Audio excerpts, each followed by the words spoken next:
Hello everyone, I am Romero, also known as SKINCUBE, and welcome to the director's commentary of Shapeshifter. Shapeshifter is a comic I made way back in 2011, so it's old. This is one that I'm never really asked about, or no one ever really brings up to me, but I know that it has its fans out there. I've heard from some people that it's their favorite one. Uh, it has a bit of a long beginning as a comic in the way that it was formed and how it came about, but it was also one of the quickest comics that I ever finished. When I made it, I kept myself on a very tight schedule for it, and the pages all first debuted on Tumblr, I think. It's always been a bit of an oddity in my catalog of stuff. At least that's what I've been told. Mainly because of its, I guess, shocking subject matter. So I'm going to give a disclaimer right now. This comic features drawings of murder and necrophilia. So if you're squeamish or appalled for me even saying those words, or showing what is essentially a stylized version of that, get out while you can. And please don't report me. Well, I can't stop you from doing so, but, So yeah, let's just get into it. Everyone, this is Shapeshifter. Okay, like the last commentary video I made, I'm not using a script here, just very short notes. This is mostly off the top of my head, so excuse me if I go off on tangents. I'm also going to assume that most of you have read this comic already. If you haven't, you can go to my site, SKINCUBEworld.com. You can read it there for free, along with all my other comics. Okay, so this is a title page, Shapeshifter. Usually I make these title pages last, and I did with this. This comic is all done traditionally. Just ink and paint and markers. There are some things I added digitally, like black spaces, and I added some screen tones, which I kind of regret putting in. They didn't come out very well when the book was actually published. But yeah, that's the title page. And here we go. Page 1 and 2. So our lead character is this guy that I just called the Stalker. And he's in love with this woman named Sandra, and he's saying her name, Sandra, Sandra, Sandra, like he's willing himself into existence. So there's already some kind of weird, unreal thing going on here. So he's standing outside Sandra's apartment, and he cracks his knuckles.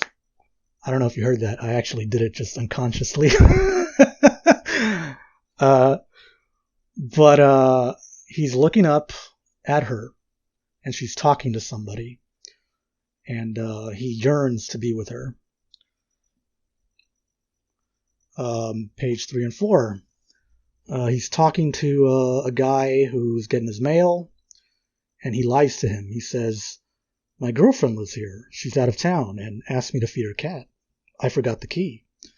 The guy then says, "Go ahead. The door's open. Shouldn't leave a pussy waiting." So that line is kind of cringe, but I wanted to kind of set this tone where there's this kind of undercurrent of, I guess, misogyny going on here. So yeah, that's why I put that in there. And in the next page, he's ascending to heaven. He's going to meet Sandra. He's climbing the steps to meet the love of his life, this girl that he's obsessed with. And in his mind, he sees himself as some kind of knight, some kind of savior that's here to save her from her, I don't know, her mundane life or something. 5 and 6.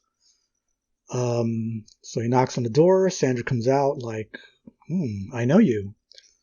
And he launches into this strange fantasy again where he is beating her to death, but he imagines a dragon and he's there to quote unquote save her, but he kills her, murders her. And then this page here where she's lying among the stars. This is a lot of fun to draw. He imagines her as his dying princess, and he's there for her. There's a snake kind of coiling around her. And then on the next page, we have this sudden stop, where we're jolted back to reality, and we see what's really going on. He's defiling her corpse, and those little sperm cells and everything there. He's finishing his deed. He's done what he came there to do. Okay, so before we continue with the story, I kind of want to talk about a little bit about the origins of the comic. To me, it's always very interesting to hear about this kind of stuff, and sometimes I like to say not what the comic is about, but what the catalyst was that set it off. And Shapeshifter has quite a detailed start. Shapeshifter has a bit of an odd genesis. A little before it came to be, I was working a day job doing retail. And during the holidays, they would forbid us from using the parking structure. So I would have to find parking out on the street. And if you live in LA, you know how tough that can be. It sucked. And on this particular day, it was just pouring rain. So I was in a really bad mood. And I parked next to this apartment building. And in my last video, I kind of mentioned that I have like this weird fascination with apartments. I grew up in one. All my friends did. I don't know. They just stick out to me. But, this idea of people living in small spaces all together, I wonder if, they know each other at all. Or, I'm sure some do, but maybe not very well. They all have their secrets, Anyway, I parked outside this apartment. It was raining, and I was pissed. And I noticed the apartment was gated, and I thought, wow, if I got in there, I could probably murder someone, take shelter in the room, and no one would ever know. It's very morbid, I know. But that's just kind of where my mind went to. But that was the germ of the idea for Shapeshifter. Also at the time, I had this really cool job doing a graphic novel for some movie people, and it was called The Secret Flesh. It was a really cool script. It was written by Robert Parigi, and it had stuff like a teenage cult and weirdo sex body horror stuff. I did hundreds of pages, and it was going great, but, stuff happens. Things got kind of nuts, and I had to be let go. And I was just devastated by that. I was crushed. And the whole thing kind of still haunts me to this day. I still sometimes think about it. And for a long time, I made no art. I did nothing. I made absolutely nothing. No comics, nothing. Just a huge depression.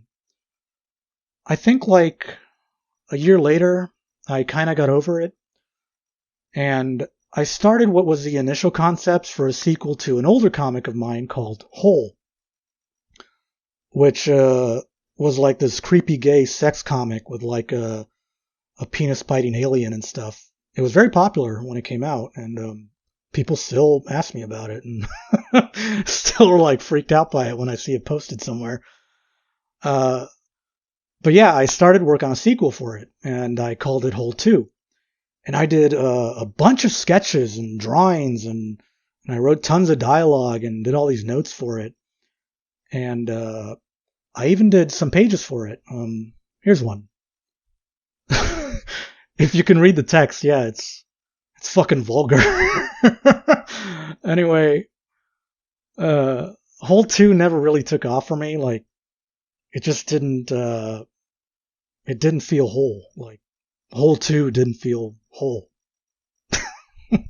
I don't know. But something kind of persisted, and I just kept thinking back to my morbid apartment fantasy, and Shapeshifter just kind of came all at once, which is very rare for me. Usually I think of teeny tiny ideas and I'll write a phrase or think of a concept or I sketch a little thing. And later those things kind of join with older ideas and then new ideas show up and all those things just kind of link up together and then you have a whole big idea. And, that takes forever. It's a long process, but not Shapeshifter. This comic just kind of exploded out of me. I don't know why. Except the ending, which I'll talk about later. One thing I did keep, though, from Whole 2 was this idea I came up with about just a psychopath narrating. And this was kind of inspired by William S. Burroughs and his book Naked Lunch, specifically the opening segment. I'm not a huge fan of Burroughs. I've only read 3 of his books. I've read Junkie, Queer, and Naked Lunch. But I really like his stuff, and I love the way that he wrote. He had this very dry, nihilistic way of saying stuff, very stream of consciousness, just full of detail, and just weird ideas in general. But I kind of kept that in mind for Shapeshifter.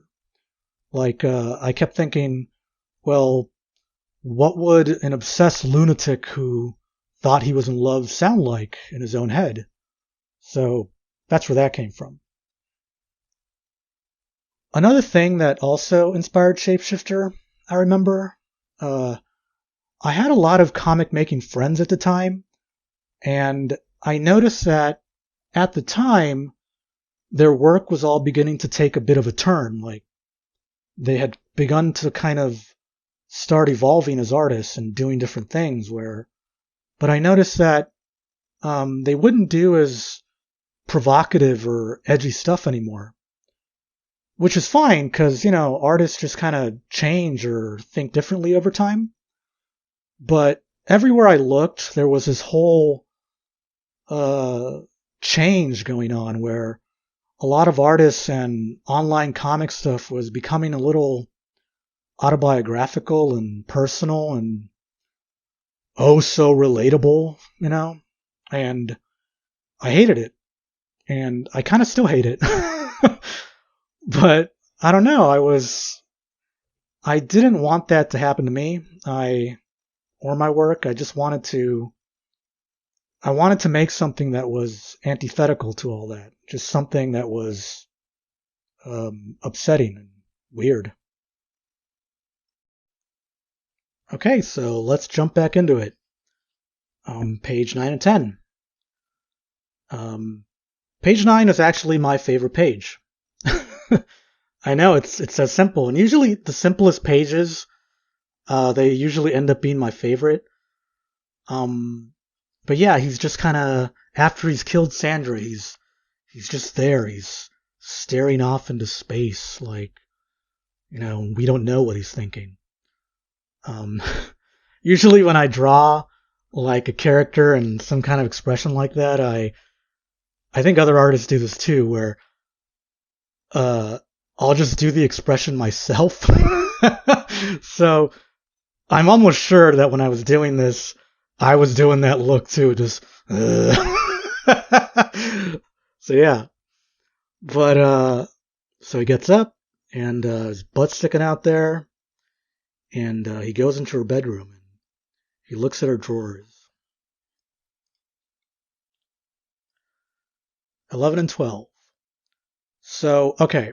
Regarding page 11, this is a little weird for me to talk about, but I normally abstain from ever revealing things like this, but regarding this page where he's trying on her underwear, if you're able to look at my older work, or if you're able to get a hand on my old zines, or even look at my old comics, I kind of had this thing where I would like to play around with homoeroticism, specifically showing off males and the male body or male-centric sexual elements like that.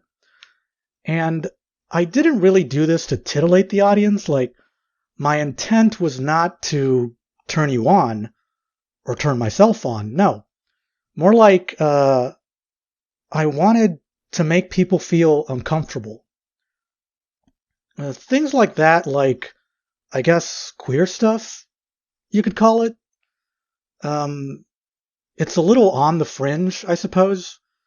Uh, it's so common to see women depicted in titillating ways, sure, but not so much men, I think. And I mean, all these things like queer stuff and homosexuality, and what's going on here, which is, cross-dressing basically, all these things seem kind of normalized now.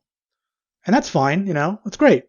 But, it's great for people who do that stuff or are gay or, or trans or whatever.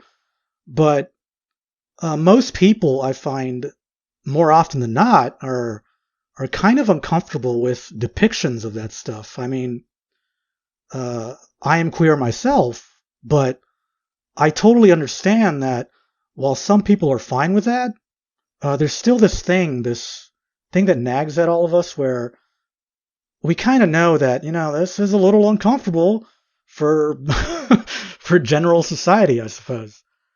And that to me is understandable. Like, yeah, I get it. I accept that. And knowing that here in this horror comic, I wanted to kind of push a little farther.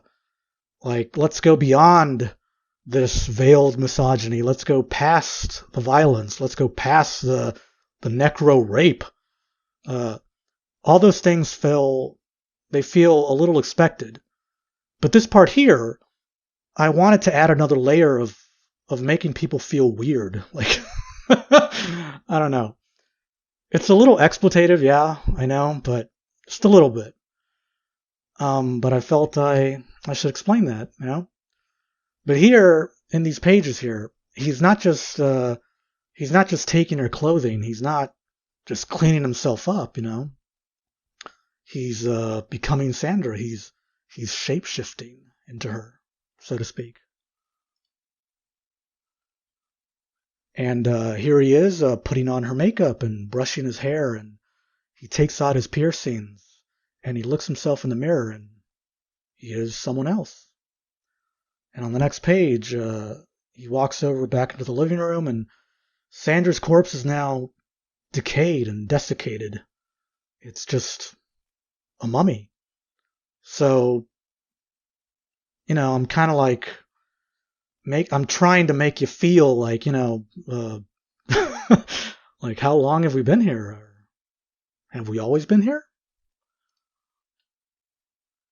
And 15 and 16 here. This is the ending. And it was all improvised. I made this up as I went along. Seriously. I had no idea how I was going to end this. Like, I don't even think I had it in the script. I just kind of stopped writing. But all of this was off the top of my head. So she, I guess, goes out of the apartment and it talks to the same neighbor from before. And all the dialogue from the very beginning starts repeating. All the stalker's dialogue is now everyone's dialogue. Here on page 15, this little fly talking, that's actually a reference to a manga called Secret Dog God Kokoko-chan by Horihano Zaizo. And I'm going to tell you now, do not look that up while there's people around. It's disgusting. It's a very gross book. But Saizo is kind of like this weirdo hentai, I guess, lolly artist who does freaky body horror. And yeah, but yeah, that's kind of like a little homage to him. But yeah,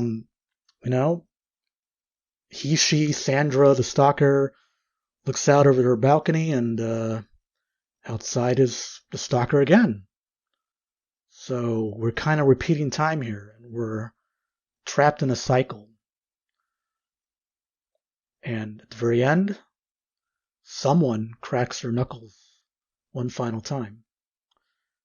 So Are we in hell? Is this a purgatory? Or is this just another point of view? And that was Shapeshifter. I'd like to show you guys some behind the scenes stuff now, some sketches and stuff. In preparation for this, I had to look through my crates full of old artwork, and I found a few things, not too much, but I thought it'd be cool to show you guys some of that stuff. Let's see. So here's some sketches. I actually do not remember making these. In gathering material for this video, I went through all my old files and boxes of stuff and sketchbooks, and I found these, but you can kind of see that some of this was already on my head. I'm just going to assume that I didn't draw much for it. I mean, it was pretty much all fully formed in my brain, Here's a script, just some of it, the first page. When I write stuff, well, I write a lot in general. I keep journals. I have notebooks just full of ideas I come up with. I write little poems, or sometimes I'll just write sentences of things I think about. Sometimes I'll write down dreams I have, whatever I can come up with. When I do a comic, though, usually I just do an outline, but it's always just full of details. And then when I'm satisfied with it, I go back through it and I take a pen and I start crossing things out. Like thinking things like, oh, well, that's saying too much, or I don't need to show that part, or the audience isn't dumb, they'll get what's happening, remove that. That's just kind of how I do it. But in the script for Shapeshifter, I didn't really do that at all. The visuals were already all in my head, and I just wrote down dialogue. The final comic also didn't deviate too much from the storyboards. It's all kind of there already. You can also see me playing around with some dialogue stuff in the corners there. At the bottom of this one, you can even see me playing around with title ideas like Shadow Walker and SKINCUBE and Blobshifter. I don't know what I was thinking there, but yeah. After the, I guess, disaster that was the graphic novel job I mentioned earlier, I had learned a lot about making comics from that experience. I learned about bleeds and paper types and sizes and resolution and comic lettering. So I was very well prepared now for doing Shapeshifter. Before, I would just draw everything on common printer paper or small boards, but this time I wanted to go big. I wanted to do something that I guess would be considered professional, I suppose. These are the original pages for it right here. This was all done on like large, I guess what's called industry standard boards. It's a lot of work, and these pages are very big. It's big artwork. When people ask me like how to make comics, I usually say, oh, well, just do them however you want. I mean, you don't have to be a pro or do things industry standard. I guess if you're thinking of getting it printed, then yeah, keep in mind things like resolution and size and how color looks coming out of a printer, things like that. But if you're just starting out or whatever, just do stuff. Just make things however you want. Nowadays you can even use things like Clip Studio, which I use now to make comics. You can get that, but do whatever feels right for you. I mean, I'm not an expert. I still consider myself quite amateur about these things. The reaction to Shapeshifter was kind of fun to see. A lot of people who followed me or were fans at the time didn't like it. Some said it was a little too real, or it's a little rough to take in, they would tell me. I guess I see that now. I mean, most of what I tend to do is surreal or almost kind of supernatural. And Shapeshifter is surreal for sure, but it's also a little blunt in its actions, I suppose. But it was interesting to me to see that people felt that way about the comic. I know one person really loves this comic. He once made a zine about me, where he talks a little bit about it, and he did some fan art and stuff, and here's some of it right now. Yeah, this is a zine by Basil Price, and it's just beautiful work. I mean, go check him out on his Tumblr, which is lichloved.tumblr.com. I write it down right there for you, coming up. I was astounded when I saw this, by the way. Like, I felt kind of undeserving, like, wow, you know? I mean, I'm very, very happy to know that Basil and I guess some others out there really love my stuff that much. And it's good to see that as an artist on the internet. You get to see like how far your work goes. You get to see where it travels to. And especially I like seeing how it inspires others to make their own stuff. So yeah, thank you, Basil, and everyone, I guess, for liking this, despite its gruesomeness. Shapeshifter was eventually published in my book Red Museum by Dust Comics. And when time came to send in the book, like I got all the files together, all the artwork, I put it together, and I came to send in the book, and my publisher looked it over, and he then gave me a very, very tough choice. At the time, Hole, the creepy gay sex comic that I mentioned earlier, was going to be in it. And they became very concerned that the book would just not sell well or would probably offend people because of it. So we both decided, let's just remove it from the book. But Shapeshifter still made it in. So we removed the creepy gay sex comic, but for some reason we didn't even think about the one where a guy fucks a corpse. As for meaning or themes in this comic, I don't know. I've said a couple times before and in the last video that I do not like thinking about those things when I make something, and I don't like talking about it too much. I said in the other commentary video on SKINCUBE that I really don't like art made with a meaning or a statement. And I kind of just roll my eyes when people analyze something to death, like a movie or a video game story or books or comics. I think that some things should just be enjoyed for the aesthetic or just the feelings you get from it. I mean, keep some mystery in the work. Sometimes that kind of mystery, that magic, is what makes things cool and interesting and unforgettable. Just enjoy it for what it is. When I make stuff, I just do what feels right at the time. I'm more interested in conveying a feeling or creating a mood, taking you somewhere else. I want the audience to feel something, anything. That's what I like to do when making a comic.